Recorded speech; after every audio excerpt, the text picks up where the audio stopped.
For nearly 5 decades, pros have been shaping the sound of modern records with one ultra-rare piece of gear.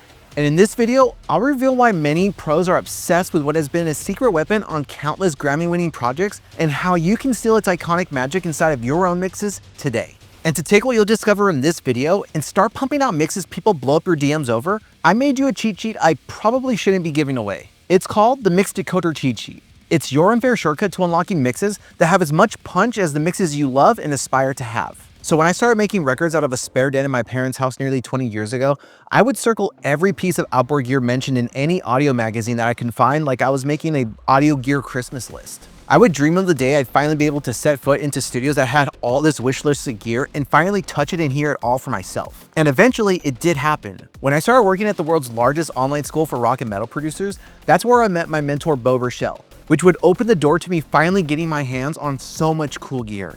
And this was also a time where I started to uncover gear pros quietly used to get those jaw-dropping sounds that weren't being mentioned in magazines or interviews. For example, there was one day I got into Beau's studio and I had spotted a strange pair of EQs on the desk that I had never seen before. They were a pair of Telefunken W395s, and they sounded awesome. So naturally, I did a quick reverb check and eBay glance and realized that these things are nearly impossible to find. So as we kept talking about all sorts of gear, Beau mentioned that his buddy Joe had some ultra rare EQs that sounded unreal compared to those Telefunken EQs that he had. Now at that time, I didn't realize his friend Joe was actually Joe Barresi, the producer and mixing engineer behind bands like Tool, Slipknot, and countless others. It was the smoothest name drop I've ever seen anyone pull. And this was the first time I'd ever heard the name Quad 8 or about their impossible to obtain MM310 channel strip EQ. And I remember when I finally got to hear a pair of Quad 8 EQs in person and being really taken back by how silky, present, and punchy they sounded, especially when you push them all the way. And just like so much other gear, once I heard them, I understood why pros were obsessed with these ultra rare EQs. But to understand what makes Quad 8 so magical and timeless, you have to understand the spark that started it all. We have to travel back to the early 1960s to Pasadena, California. This was the home base for a little company that would actually change the audio industry moving forward.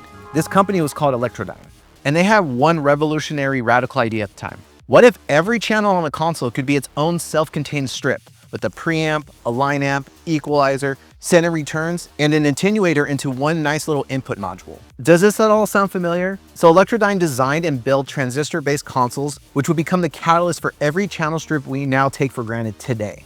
And from MGM to Universal Sound Stages to early studios all around Los Angeles, Electrodyne consoles were being bought up like crazy. Engineers just loved how musical and convenient the consoles were.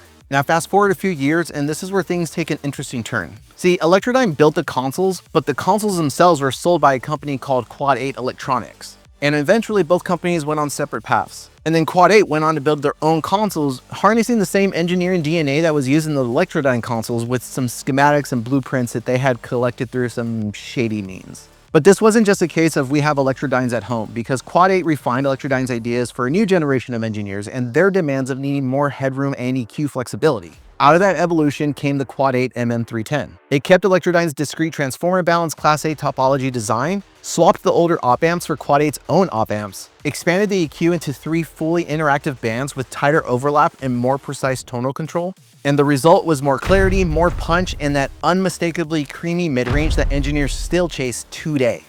By 1970, the MM310 modules were sitting inside bold orange Quad 8 desks at studios like Motown West, The Village Recorder, and Bearsville.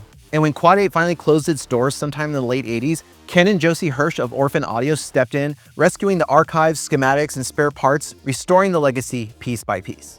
Today, both Electrodyne and Quad 8 Electronics live on through Orphan Audio.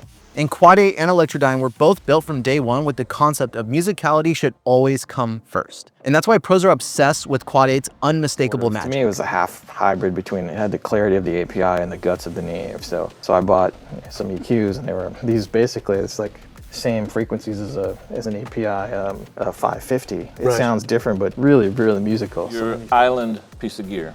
Something I can do a lot with, I would have to say a Quad 8 EQ, because those are probably some of the most musical EQs out there. And you can do a lot with it. I know most people will probably say in 1073 and don't get great piece, but man, those Quad 8s are just some of my They're favorites. getting hard to find too. Yeah. Now here's the most incredible part that should put a smile on your face as much as it did mine. You don't need to spend an outrageous amount of money or time trying to find just one working Quad 8 MM310 channel strip EQ to experience that same magic anymore.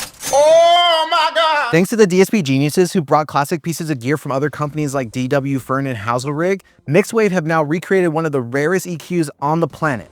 After Mixwave's successful and praised emulation of the Electrodyne 511 EQ, Orphan Audio partnered up with Mixwave to exclusively bring the highly sought after and coveted Quad 8 MM310 EQ to life for the first time in the digital world. On the Mixwave Quad 8 MM310, you'll find all the familiar controls like the hardware unit, plus modern Mixwave upgrades like independent input and output gain, high and low pass filters, oversampling, and a mix blend control. And by using just a few instances of the MM310 on the mix, you can take it from this I can't let go, I guess I'll eat alone. to this. Pineapples on my mind, just don't waste my time.